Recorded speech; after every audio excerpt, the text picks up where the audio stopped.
Graça e paz. Nós estamos aqui como de costume, né, para esse tempo de reflexão, nessa nossa correria, nesse tempo que se aproxima das eleições, para refletir, né, sobre o que, especialmente aqueles que se dizem, né, gente de Deus, imagina aí sobre esse tempo de política, né, sobre o comportamento, sobretudo dos cristãos quando a gente fala sobre política. E aí, queridos, algumas coisas vêm à nossa mente, né? Algumas realidades vêm à nossa mente.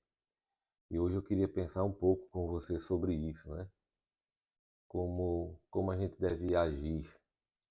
Hoje a gente está num período de muita discórdia, de muita divisão, de muita desunião. E a pergunta é: será que a gente deveria permitir, no contexto familiar, no contexto de amizade, que a política nos divida? Será que isso é interessante, né? Será que ao invés de a gente procurar alguma coisa que nos una, que faça bem à sociedade, a gente prefira desunião, a gente prefira viver esse período assim tão difícil de desunião, de estarmos sendo atingidos como pessoas e como famílias, o que, o que a gente deve escolher, né? O que deve ah, chamar nossa atenção, né?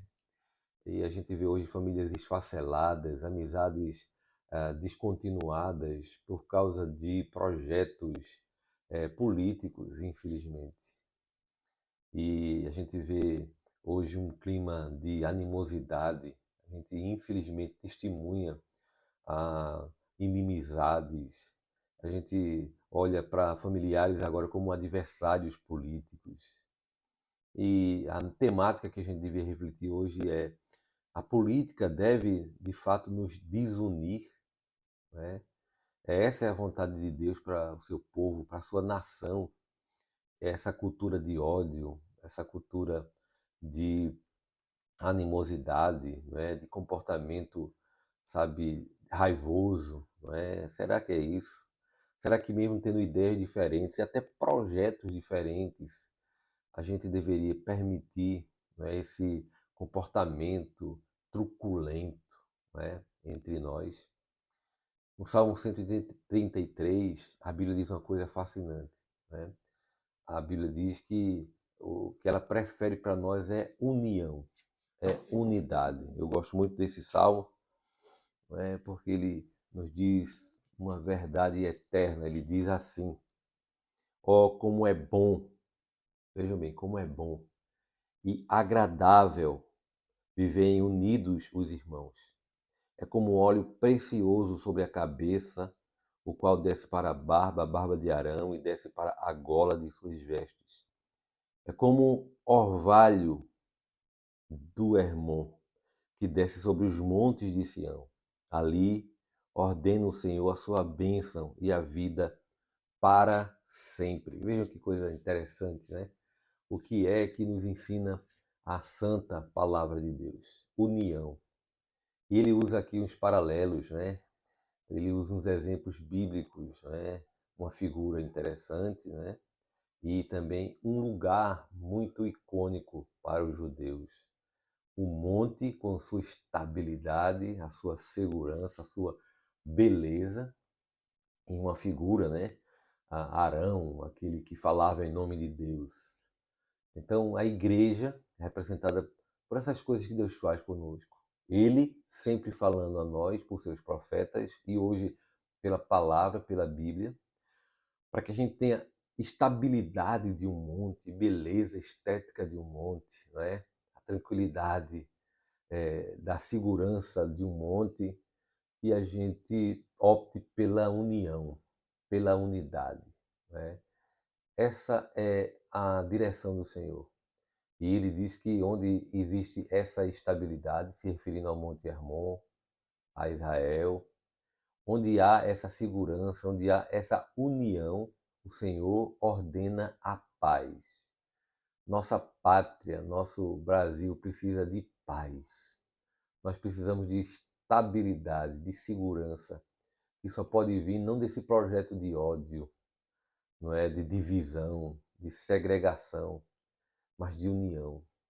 E sobretudo que aqueles que se dizem religiosos ou espirituais, né, ou de uma estrutura emocional mais avançada, que ao invés de propagar e disseminar a guerra, a desunião, o ódio, que sejamos portadores, pregadores e promotores da paz. No Sermão do Monte também o Senhor Jesus ensinou isso, né? Bem-aventurados aqueles que buscam essas coisas, a paz, não é? Que promovem a paz. Que Deus, não é, nesse tempo de tanta responsabilidade, que o Senhor da igreja, que o Senhor das vidas, das famílias, Deus é o idealizador da família, que o Deus que é o Senhor da sociedade e de todas as nações possa nos convencer não do ódio, nem da necessidade da truculência ou da guerra, mas da paz, né? Da paz que excede todo o entendimento, né? Que Ele, queridos, em nome do Senhor Jesus, né? Convença os formadores de opinião a que sejam também promotores da paz. Paz não apenas sobre Israel, mas paz sobre o mundo, paz sobre aqueles que nos representarão, paz daqueles que estarão votando, paz nas famílias que deixem de brigar por questões políticas, partidárias.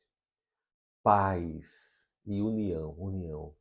Como é bom e como é agradável que as pessoas, que os irmãos vivam em união.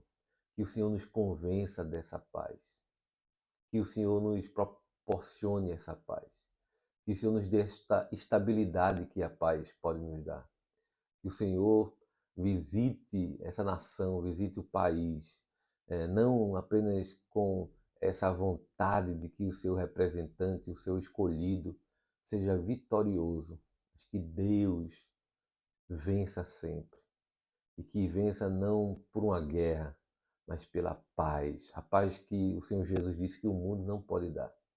Desejo para você hoje união na sua família, resgate, sabe, de uma vida tranquila no seio familiar, resgate das amizades que porventura a gente já perdeu por causa desse antagonismo, desta polarização política, deste fascínio pelo ódio.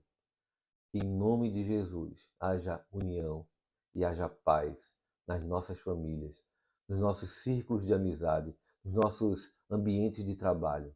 Paz é o que eu desejo para todos nós, para cada um de vocês, em nome de Jesus. Tenha uma boa semana. Deus abençoe a todos. Amém. Paz, muita paz.